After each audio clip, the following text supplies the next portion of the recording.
ప్రకాశం జిల్లా పొదిల్లో ఆరివైశ్య యువకుడిపై ఎస్ఐ దాడి చేశారు. ఈ ఘటనపై మంత్రి డోలా బాల వీరాంజనేయ స్వామి స్పందించారు. ఘటనకు బాధ్యుడైన ఎస్ఐపై ప్రభుత్వం స్పందించిందని వీఆర్కు పంపామని అన్నారు. బాధితుని హోంమంత్రి ఫోన్లో పరామర్శించారని మంత్రి తెలిపారు.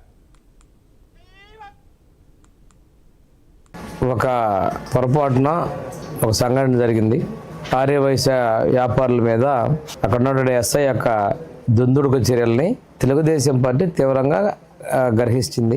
సంఘటన జరిగిన రోజే మా జిల్లా పార్టీ అధ్యక్షులు ఉగ్ర నరసింహారెడ్డి గారు వెళ్ళడం, అక్కడ ఉన్నటువంటి ఆర్యవైశ్య సోదరులతో మాట్లాడడం, అదేవిధంగా ఎస్ఐని కూడా మందలించి వారి మీద చర్యలు తీసుకోమని చెప్పి జిల్లా ఎస్పీ గారికి తెలియజేయడం జరిగింది. ఎస్పీ గారు తిరుపతి నుంచి వచ్చిన తర్వాత వారిని వీఆర్ కూడా పిలవడం జరిగింది. ఆ రోజు మా శాసనసభ్యులు నారాయణ రెడ్డి గారు కూడా అందుబాటులో లేనందునే ఉగ్ర నరసింహారెడ్డి గారిని పంపించాం.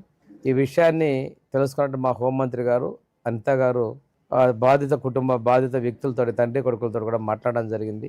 దీని విషయంలో నిన్న ఆర్యవైశ్య సోదరులు నిరసన తెలిపారు. తెలుగుదేశం పార్టీ మీకు అండగా ఉందనే విషయాన్ని పార్టీ తెలియజేయడం జరిగింది.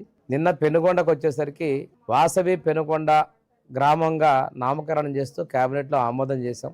అదేవిధంగా కన్యకా పరమేశ్వరి అమ్మవారికి సంబంధించిన కూడా అధికారికంగా కార్యక్రమాలను, ఉత్సవాలని మనం చేయడం జరుగుతూ ఉంది. తెలుగుదేశం ప్రభుత్వ హయాంలో అనే విషయాన్ని వైసీపీ నాయకులు గుర్తు తెచ్చుకోవాలి. మీరు అనంతరంగా రాద్ధాంతాలు చేస్తూ ఆర్యవైశ్య సోదరులు రెచ్చగొట్టే ప్రయత్నాలు చేయొద్దు.